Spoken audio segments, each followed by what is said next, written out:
नमस्कार दोस्तों, स्वागत है आपका दृष्टि 24 पर, जहां हम लाते हैं आपके लिए ऐसी कहानियां जो ना सिर्फ दिल को छूती हैं बल्कि आपके सोचने के नजरिए को भी बदल देती हैं।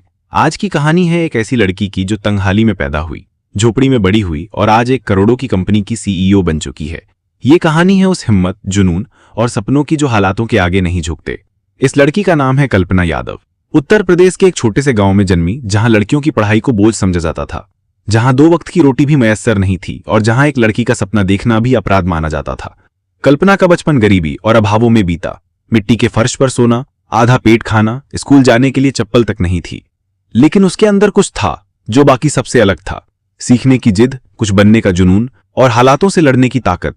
उसका स्कूल जाना भी एक लड़ाई थी। परिवार वाले चाहते थे वो घर का काम करें, लेकिन मां ने छुप छिपाकर स्कूल भेजा। वो पढ़ाई में शुरू से ही अव्वल रही। हर साल टॉप करना उसकी आदत बन गई थी। लेकिन जब इंटरमीडिएट के बाद आगे की पढ़ाई की बात आई तो पैसे नहीं थे। पिता बीमार हो चुके थे और मां दूसरों के घर बर्तन मांजती थी। कल्पना ने हार नहीं मानी। गांव से 10 किलोमीटर दूर पैदल चलकर कॉलेज जाती रही और पढ़ाई के साथ साथ छोटे बच्चों को ट्यूशन पढ़ाकर अपनी फीस खुद भरती रही। एक दिन उसे कंप्यूटर देखने को मिला, गांव में एक सरकारी सेंटर पर। उसने पहली बार स्क्रीन पर उंगलियां चलाईं और तभी उसके जीवन की दिशा बदल गई। उसने तय कर लिया वो आईटी फील्ड में जाएगी, चाहे कुछ भी हो जाए। उसने धीरे धीरे एक्सेल, पावर पॉइंट और फिर प्रोग्रामिंग सीखी, वो भी यूट्यूब और फ्री एप्स के जरिए। गांव वालों को लगता था कि यह सब लड़कियों के बस की बात नहीं है, लेकिन कल्पना ने सबकी सोच बदल दी। स्नातक के बाद उसने स्कॉलरशिप से एमसीए किया और फिर एक छोटी सी नौकरी मिली, सिर्फ 9,000 रुपए महीना। वहां उसने अपने को साबित किया। रात रात भर कोडिंग करती, दिन में ऑफिस का काम। धीरे धीरे प्रमोशन मिला, सैलरी बढ़ी और फिर एक दिन उसने खुद का स्टार्टअप शुरू करने की सोची।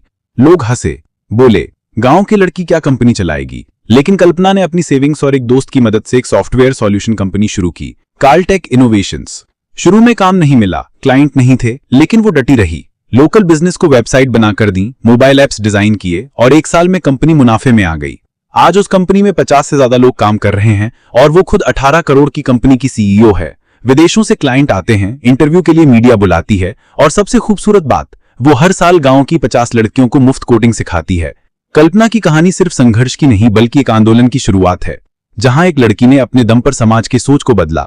आज उसके गांव में लड़कियों की पढ़ाई को सम्मान मिलता है और कल्पना उस सोच की प्रतीक बन चुकी है कि अगर आप में जिद है तो हालात भी घुटने टेक देंगे। दोस्तों, कल्पना यादव की कहानी हमें यह सिखाती है कि सपने छोटे नहीं होते, सोच छोटी होती है। आज जरूरत है ऐसी सोच को बढ़ावा देने की, जहां बेटियां केवल घर नहीं दुनिया चलाएं। आप में से भी कोई कल्पना हो सकती है, बस जरूरत है खुद पर भरोसा करने की और डर को चुनौती देने की। अगर ये कहानी आपको भी प्रेरित करे तो इसे जरूर शेयर कीजिए, ताकि कोई और भी अपना सपना जीने की हिम्मत जुटा सके।